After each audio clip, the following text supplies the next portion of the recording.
الشيطان الرجيم. بسم الله الرحمن الرحيم. صم بكم عمي فهم لا يرجعون أو كصيب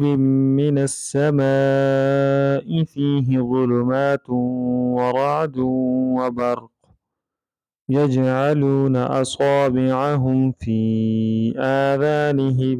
من الصواعق حذر الموت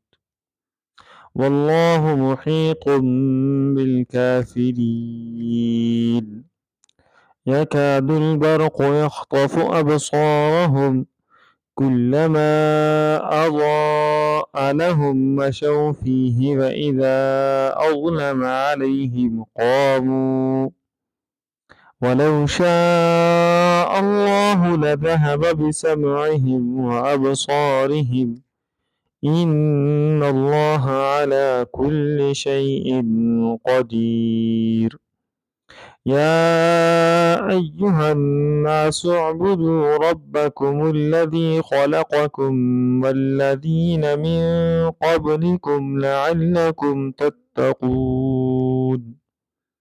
الذي جعل لكم الأرض فراشا والسماء بناء وأنزل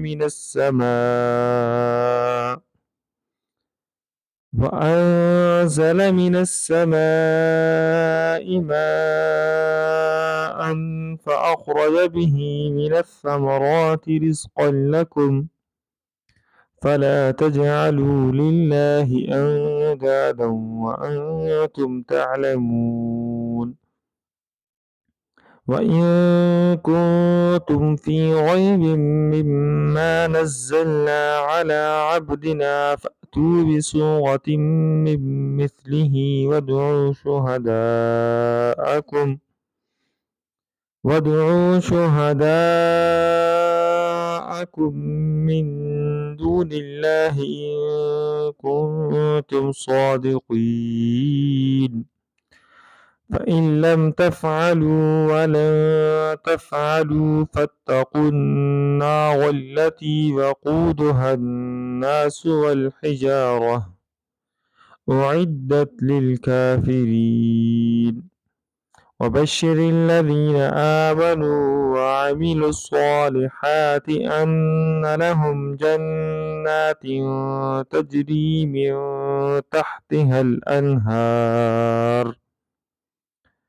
كلما رزقوا منها من ثمرة رزقا قالوا هذا الذي رزقنا من قبل وأتوا به متشابها ولهم فيها أزواج مطهرة وهم فيها خالدون إن الله لا يستحيي أن يضرب مثلا ما بعوضة فما فوقها فأما الذين آمنوا فيعلمون أنه الحق من ربهم وأما الذين كفروا فيقولون ماذا أراد الله بهذا مثلا يضل به كثيرا ويهدي به كثيرا وما يضل به إلا الفاسقين الذين ينقضون عهد الله من بعد ميثاقه ويقطعون ما أمر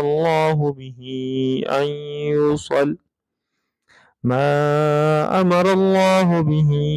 أن يوصل ويفسدون في الأرض أولئك هم الخاسرون كيف تكفرون بالله وكنتم أمواتا فأحياكم ثم يميتكم ثم يحييكم ثم إليه ترجعون هو الذي خلق لكم ما في الأرض جميعا ثم استوى